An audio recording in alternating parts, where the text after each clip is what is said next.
Hey, this is Notser, and this is Untitled. This week we're talking about why is Untitled coming out on Sunday and not Monday? Well, there are already two things happening on Monday, so I don't want to overbook it. Why are there two things happening on Monday? Well, the NDA for the British Battleship is going to be dropping. And that is the first time that community contributors can share video, thoughts, stats to the public. And because of this day and the time slot, I will be streaming at 10 a.m. Eastern, 1400 UTC, and we're going to be playing the British Battleships. I will not be streaming on Sunday because, quite frankly, my Monday stream is going to be extremely long. Just to paint a picture to those who don't pay attention to my stream, that's about 3 or 4 hours before I usually stream, so I could theoretically go 8 or 9 hours on Monday if people are interested enough to justify that. I might cut it short, do a 5 or 6 hour stream. It all depends on how the stream is going.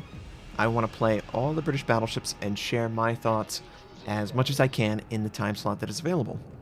There are definitely people who are saying, "Oh, Notser, I love your stream content," but 9 a.m. is too early, 10 a.m. is too early. That's great. Either do a previous broadcast, or hopefully I'll be streaming whenever you do become available to watch, and you can come in and just check out what we've done since the stream has been live, that sort of thing. So, Untitled on Sunday, because Monday is booked up. It's going to be booked up with a video related to the British battleships. We're going to be releasing maybe a Conqueror video, something like that. It won't drop until 1400 UTC, so that's 1 hour after my normal release schedule, but I think everyone will be okay with that. Considering what they're going to get as the reward, a view of one of the British battleships that has not been seen by the public, it'll be cool. It'll be really, really awesome. I can't wait. I'm really excited for the event. Hopefully you are too. If you got anything you want to tell me before it, leave it in the comments, obviously. But yeah, that's basically what Untitled was going to be. I was playing the Nelson, and I've got to be completely honest with you. I did not understand quite the ridiculousness of the Citadel before I made my video. I saw the 25mm bow, and I was like, yeah, that's pretty crap. And no, it's not unreasonable for a tier 7. What is crappy about it is it's so big. That's what she said. But it's so big, and the Citadel is so tall in the water, that's the issue. It is so easy to break through and get to the Citadel, either bow, stern, or broadside. And I really hope that you guys will understand that by the time we get closer to the launch of the Nelson. I will have a dedicated, extensive review of the ship, so you can decide if it's worth investing your free XP. And the extensive review will, of course, include looking at the Citadel, and I just didn't think it would be that tall. It's extreme. We're talking American battleship high tier levels of super tall Citadel before the buff obviously came, and now people are complaining that, oh no, the American battleships are too good now. Oh wow, how could that happen? The best AA in class, great maneuverability, great accurate guns, and the Citadels are really hard to hit? Oh my, nobody would have seen that coming. Plus they have, at least prior to the British battleship launch, the best in class concealment. And that is a big, big deal. I hope people can appreciate that having the best concealment in a battleship is probably the most important stat when you consider it gives you the ability to ambush a target like a cruiser, but also defend yourself by dropping off. I know there are some people who don't still fully grasp how important concealment is, and detectability, and the spotting mechanics in the game, but it is quite literally the most important thing in the game. It dictates success or failure so many times. If you can deny line of sight or grab it from someone, you have a better chance of success. And that's fantastic for someone who loves the American battleships, and I'm going to be getting something similar with the British battleships. Now, I can't talk about specific stats and all that stuff and performance. I can really just reference articles that Wargaming have revealed already. We know that 3 through 6 is a heavily armored setup, and 7 through 10 tiers for the British battleships are going to have best-in-class concealment. That means that whenever you can equip your concealment module, which obviously tier 7 can't, but tier 8, 9, and 10 can, plus have concealment on your commander and camouflage, you will not be outspotted by any battleship in the game. That's a big deal. That's a really big deal.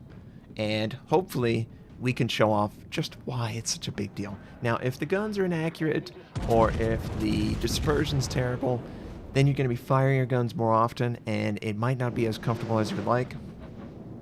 Perfect example of this is that, you know, the Germans can go conceal, but their guns are really inaccurate. They really need to just keep firing their guns to get damage on the target. Sometimes they get lucky, obviously, but if you keep firing your guns, you're never going to actually be concealed. Plus, the rate of fire, you're very close to never being concealed at all for the Germans, especially if you've got something like a drill and rush and rate of fire module. You can get that sucker down to 25, 23, 19. If you've got no health, you've gone for the 406 millimeter guns, and you've also picked up the rate of fire module. That's not enough time to drop off and drop back in. You could decide to hold fire, but you are potentially lowering your overall damage output. Not the case for the Americans, and not the case, potentially, for the British battleships. They will have a rate of fire, a damage output that works together with the concealment design, not against. And that's pretty cool, right? That's really cool for me. I hope that they feel good to play. I hope they're better than the Nelson. I don't get me wrong, I love the Nelson guns, but I hate how much damage the Nelson takes. And it's so hard to discuss the balance of a ship when most players have no idea what the armor layout is, the weak points. It's sort of an arms race. You get into a game, and this is the good example is radio location. Radio location came out on the public test server, and it was in Russian. I had no idea what that damn icon was on the screen. Everyone remember that?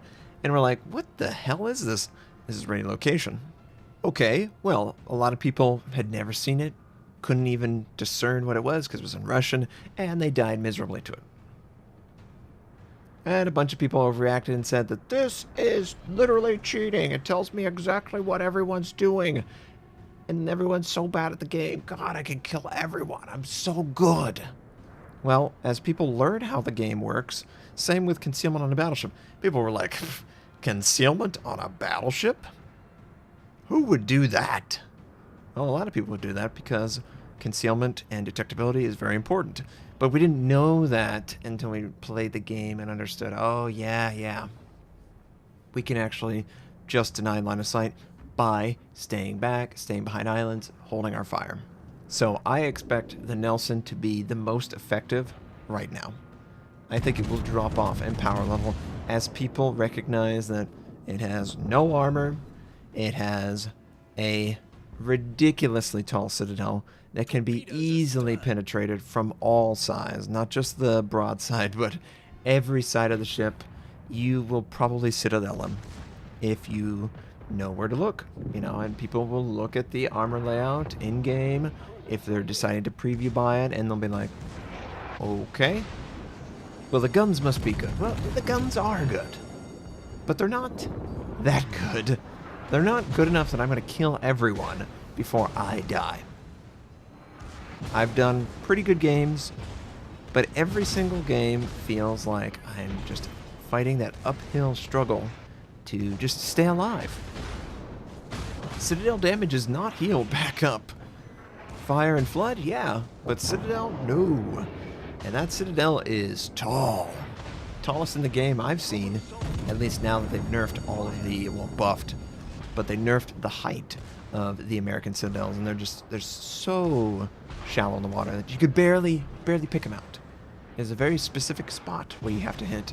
Otherwise, you can't hit it, you know. Completely different than it was 6 months ago. So, that's the Nelson. I'm playing the hood in this one, and I'm like, man, I really like the tankiness on the hood. Yeah, the guns are really bad compared to the Nelson, but I would rather have bad guns and good armor than have bad armor and good guns. Especially in a battleship. Something that takes a ton of damage. Yeah, you don't want to have zero mitigation, just die because 4 or 5 people are firing at you. No. Especially when you're playing something that's never been seen before. That's pretty much the entire British Battleship experience for a lot of people right now. And don't get me wrong, that's what it should be. You should want to get that trophy. I would love for Wargaming to do something, you know, your first British Battleship kill, or, you know, whatever kill, get people excited to go out and kill every single type. They did something like this in World of Tanks, and I really enjoyed that because it just rewarded people to recognize that, oh, I haven't killed that yet, or I haven't killed that. This game is all about fighting each other, taking each other out, and it's, of course, glory to take out one of those unreleased ships or a brand new ship, and you really feel like, yeah, take that. I don't need this $50 item. I can do it with my Phoenix. Yeah. Not a lot of kills from a Phoenix, I would say. It's okay, Phoenix. I'm just teasing you. Just teasing. Other stuff we've been doing. Well, I shared the World of Warships Blitz mobile platform. Hopefully you appreciated the point of view. I was holding it in a weird angle just the camera. I'm sure there's people who have little like desk tripods, and I should definitely look to purchase one of those, but I was holding in a very weird angle where I had like the camera right in front of me, and I was sort of hugging this camera tripod, but it worked out, and you get an idea of how it controls. Most of the time, mobile games are crappy for a couple reasons. First of all, they have such anti-consumer practices across the board. You know, oh, spend $3 to get 30 minutes more. Oh, you could speed up the recharge rate. Oh, it's $0 to play it for the first hour, and then it's like $100 to play it for the next 6. It sucks. It's embarrassing for someone who has played through the PC games, and you've seen PC gaming go from, oh yeah, it's free, you know, with Doom, but obviously it was like, well, we just want people to play it. And then they would release the full game, and the full game would be pretty cheap. There was unlimited map packs and all that stuff. All that was free and all that stuff. And then you just see it slowly creep. Oh, map packs don't exist anymore. We have expansions. Oh, we have DLC. We've got basically buy the full game once again in DLC. And then we've got, oh, it's a $60 game. And this is where we're at right now. It's a $60 game. And you can spend real money to speed up your leveling process. What's the deal? You don't have to use it. Well, guess what? You've clearly manipulated the leveling experience so it's extremely slow otherwise to get people incentivized to spend real money. And that's really the dark age right now for me. I don't invest in crap like that. If I see a game do that, I just don't play it. There's more than enough games that actually care about their consumer. Those are the games that I care about. You know, if you think wargaming grinding is super anti-consumer, well, imagine spending $60 on this game and still having to grind all the ships, all the tanks or whatever, and on top of that, they segment the game to the point where, oh yeah, high tier, it's not even available yet. We don't actually have that in the game. A good example of this was Battlefront, the first one.